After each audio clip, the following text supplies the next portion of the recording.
In the year 536 AD, the world was a peaceful place. The Byzantine Empire stretched its influence across Europe. Asia was thriving, and farmers depended on the sun for their crops and survival. But hidden from sight, nature was preparing to unleash one of the greatest climate disasters in human history.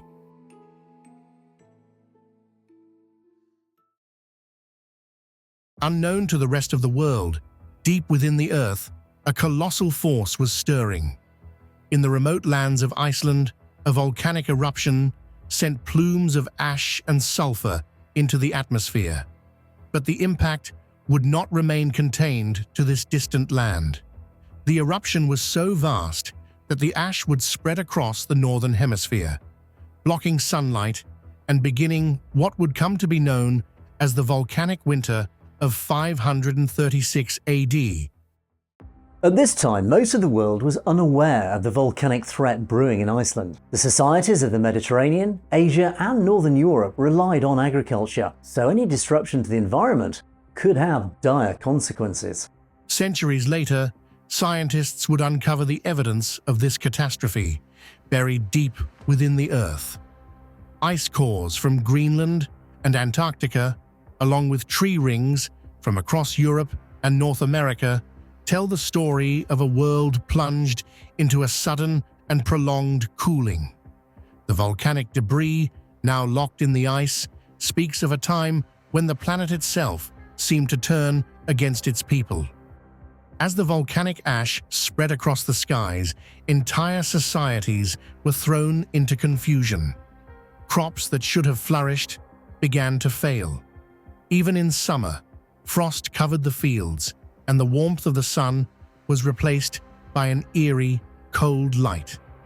For many, it seemed that the end of days had arrived.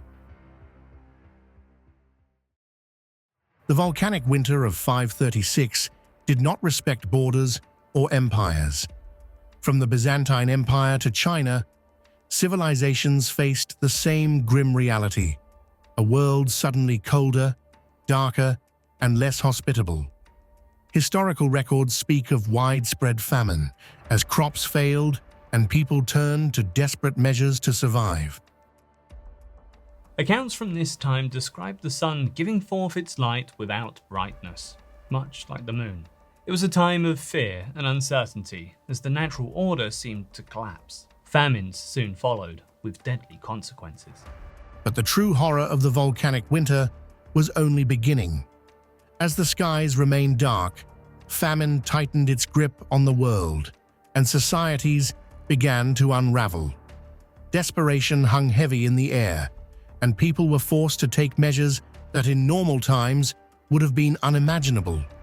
In Scandinavia, where the sun's absence was most pronounced, gold hoards were buried deep in the earth, offerings to appease the gods in the hopes that sunlight would return. But these sacrifices would not be enough. In Scandinavia, we find evidence of gold hoards buried around this time. It's believed these sacrifices to the gods were a last-ditch effort to end the darkness. In China, the situation was no less dire. The records from Xi'an tell a harrowing story.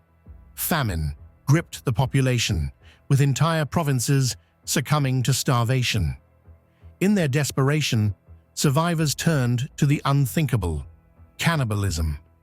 Whole communities were lost to hunger, and in some regions, 80% of the population perished.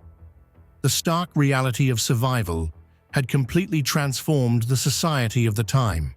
But the volcanic winter didn't just bring famine, it invited something far deadlier into the world. As crops failed and people grew weaker, the conditions became ripe for an even darker force: the Justinian Plague. The combination of famine and plague ravaged the empire, with some accounts suggesting that as much as half the population of the Byzantine Empire was wiped out. It was a disaster beyond imagination, one that the people of the time thought was the wrath of the gods or even a prelude to the end of the world. And this is why the year of 536 AD is generally regarded as the worst year in history.